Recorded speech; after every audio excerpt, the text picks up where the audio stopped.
Bienvenidos a un nuevo análisis en profundidad. Hoy vamos a sumergirnos en un territorio que, la verdad, a muchos les resultará familiar, pero lo vamos a ver desde un ángulo completamente nuevo. Hablamos de esas reacciones tan intensas del cuerpo, ¿no? Alergias, sensibilidades a olores, esa fatiga aplastante, que a menudo se despachan con un «es solo una alergia» o «eso es estrés».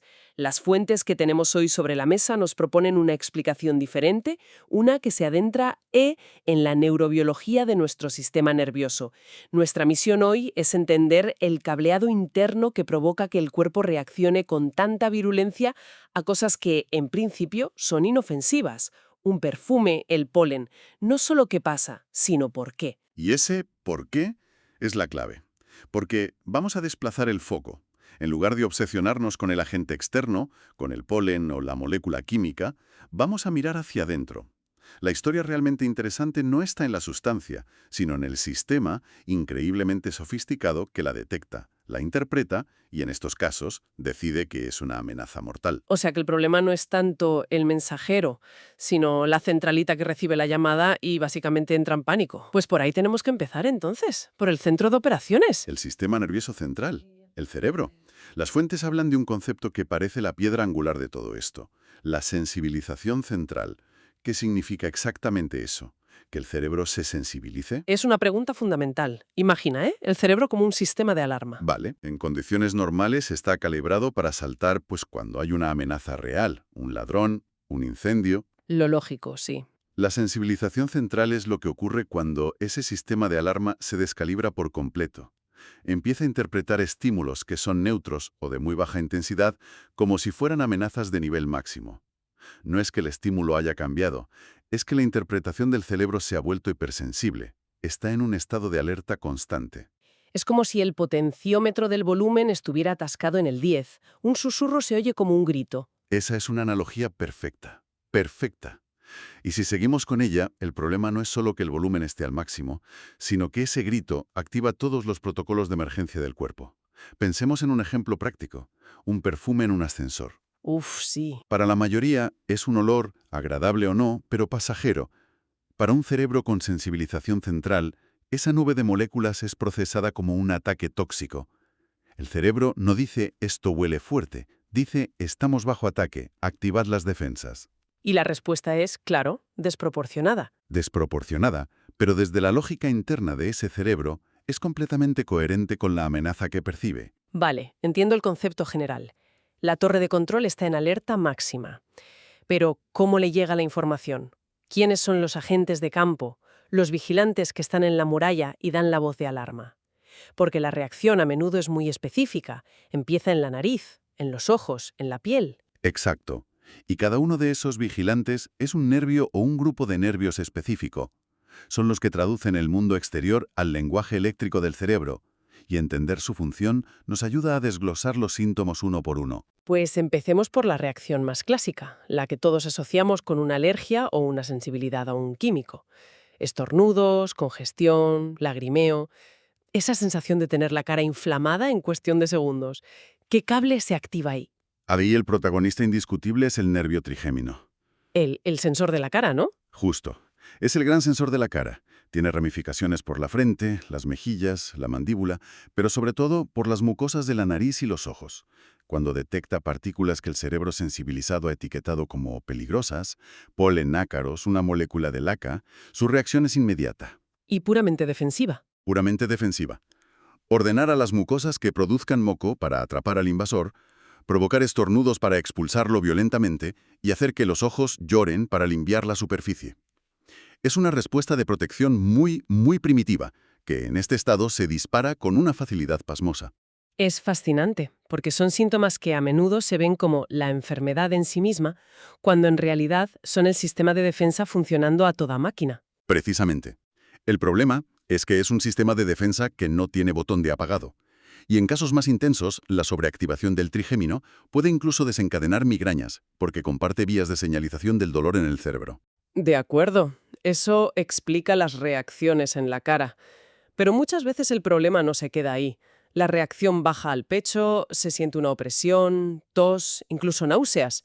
La señal parece propagarse por todo el tronco. ¿cómo viaja tan rápido? ¿Hay otro nervio implicado? Absolutamente. Y es uno de los nervios más importantes y extensos del cuerpo, el nervio vago. El nervio vago. Su nombre le viene de vagabundo, porque literalmente vaga por todo el torso, conectando el cerebro con la laringe, los bronquios, el corazón, el estómago, los intestinos. Es una autopista de información en dos direcciones. ¿Dos direcciones? ¿Qué significa eso? Significa que no solo lleva órdenes del cerebro hacia los órganos, como contrae los bronquios para que no entre supuesto tóxico, o provoca una arcada para expulsar algo. También, y esto es crucial, lleva información de los órganos y del sistema inmune de vuelta al cerebro. Ah, claro. Si las células inmunes en el pulmón detectan inflamación, usan el nervio vago para enviarle un informe de situación al cerebro. Le dicen, aquí abajo hay problemas. Y es esa comunicación la que convierte una reacción local en un malestar generalizado, en esa sensación de estar enferma por todo el cuerpo. Entiendo. Es el que globaliza la crisis. Pasa de ser un incidente en la puerta de casa a una alerta de seguridad nacional. Has dado en el clavo. Es el puente entre el me pican los ojos y el me siento fatal. Hay un tipo de reacción que siempre me ha llamado la atención por su velocidad. A veces un olor ni siquiera necesita ser procesado. Una persona entra en una habitación y antes de poder pensar huele a ambientador de pino, ya siente un mareo, una confusión. La reacción parece más rápida que el pensamiento. ¿Eso tiene que ver con otro nervio? Sí, y es un caso único en todo el sistema nervioso. Se trata del nervio olfatorio. A diferencia de todos los demás nervios sensoriales, que tienen que pasar por varias estaciones de relevo antes de llegar a las áreas conscientes del cerebro, el nervio olfatorio tiene una línea directa, una especie de acceso VIP al sistema límbico. El sistema límbico, el centro de las emociones, la memoria, el instinto de supervivencia. Exactamente. Amígdala, hipocampo. El corazón de nuestras reacciones más primarias. Esta conexión directa explica por qué un olor puede desencadenar una respuesta emocional y física tan visceral e inmediata.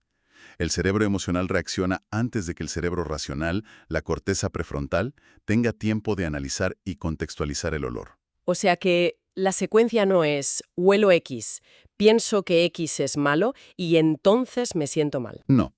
La secuencia es huelo X, me siento en peligro y mareado, y luego, si acaso, identifico el olor. Es una reacción casi pavloviana. Esto explicaría por qué, para alguien con sensibilidad química múltiple, ciertos olores pueden sentirse como un trauma, no solo como una molestia. La reacción está grabada a un nivel muy, muy profundo. Correcto. Y para completar el mapa, aunque de forma más breve, hay que mencionar que esta red de vigilancia no se limita a la cabeza y el tronco.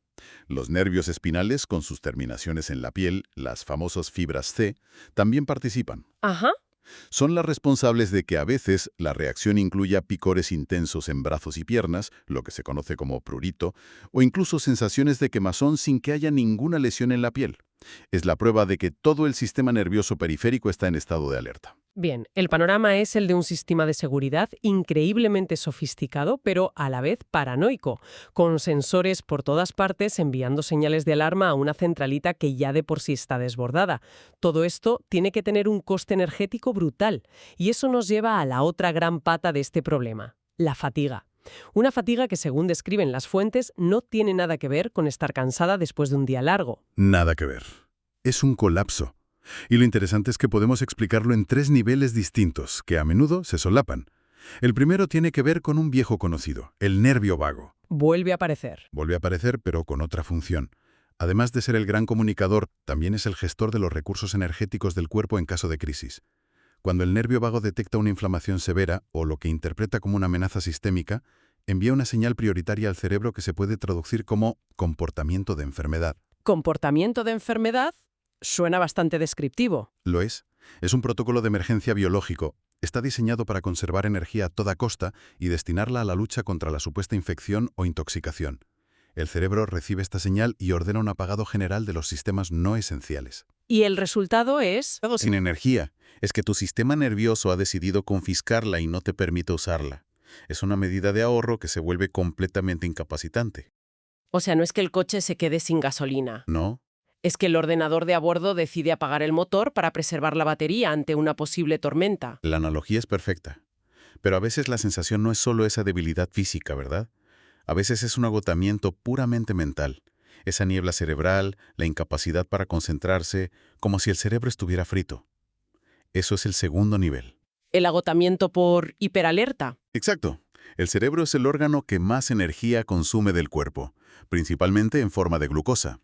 Un cerebro en estado de sensibilización central es como un ordenador con docenas de programas de alto rendimiento abiertos a la vez, todos ejecutando análisis de riesgo sin parar. Claro. Está procesando miles de señales de peligro, cada mota de polen, cada molécula de perfume, de forma constante. Este sobreprocesamiento consume cantidades ingentes de glucosa y oxígeno. Hmm. Llevando al cerebro a un estado de agotamiento de recursos. Exactamente. La fatiga mental y la niebla cerebral son, literalmente, el resultado de un cerebro que ha quemado su combustible. Entendido. Tenemos el apagado de emergencia del nervio vago y el sobrecalentamiento de la CPU cerebral. Pero las fuentes mencionan un tercer nivel, uno más profundo, a nivel celular. ¿Qué pasa cuando el problema llega hasta las propias fábricas de energía del cuerpo? Y el estado de estrés oxidativo que genera esta hiperalerta continua pueden activar un círculo vicioso bioquímico, conocido como el ciclo NONON. Suena muy técnico. Lo es. Sin perdernos en la bioquímica, el resultado neto es devastador. Se bloquea el funcionamiento de las mitocondrias. Las mitocondrias, las pequeñas centrales energéticas que tenemos dentro de cada una de nuestras células. Las mismas. Son las que convierten los nutrientes en ATP, la molécula de energía que usa el cuerpo para todo. Este círculo vicioso básicamente sabotea esa cadena de producción. Las mitocondrias dejan de funcionar eficientemente. Y aquí está el punto clave. Esto provoca una fatiga profunda y persistente que no mejora con el descanso. Claro, no importa cuánto duermas. Exacto. Puedes dormir 10 horas, pero si tus células son incapaces de producir energía a nivel fundamental, te despertarás sintiéndote igual de agotado. El problema ya no es de gestión de la energía como en los otros dos niveles. El problema es de producción. Las fábricas están cerradas. Es un cuadro completo y francamente abrumador. Si tuviéramos que resumir, para que la idea principal quede clara, lo primero que hemos visto es que la raíz de todo puede estar en ese estado de sensibilización central del cerebro, que aprende a interpretar estímulos normales como amenazas graves. Correcto. En segundo lugar, hemos visto que nervios muy específicos actúan como los detonantes de los síntomas físicos. El trigémino para las reacciones de la cara, el olfatorio para esos mareos fulminantes por su conexión directa con el centro emocional, Y el nervio vago. y el nervio vago como el gran comunicador que expande la reacción a todo el cuerpo. Y en tercer lugar, que la fatiga devastadora que acompaña a estos cuadros no es un simple cansancio, es un colapso energético a 3 niveles, un apagado de emergencia ordenado por el nervio vago para conservar recursos Un agotamiento del cerebro por sobrecarga de procesamiento. y finalmente un fallo en la producción de energía a nivel celular, en las propias mitocondrias. Y la idea que lo une todo, el mensaje central, es que ninguno de estos síntomas es imaginario. Son respuestas neurobiológicas reales, medibles y lógicas, dentro de un sistema que, por las razones que sean, ha aprendido a percibir el mundo como un lugar hostil. La clave no está tanto en el estímulo externo como en la programación interna del sistema que lo procesa. Exacto. Y todo este análisis sobre cómo el sistema nervioso aprende a sobrereaccionar de una forma tan extrema nos deja con una pregunta final para la reflexión. Si el sistema nervioso tiene la plasticidad para aprender esta respuesta defensiva tan intensa, ¿qué implicaciones podría tener esto para entender cómo podría quizás aprender también a regularse, a desensibilizarse y a encontrar un nuevo equilibrio en el futuro?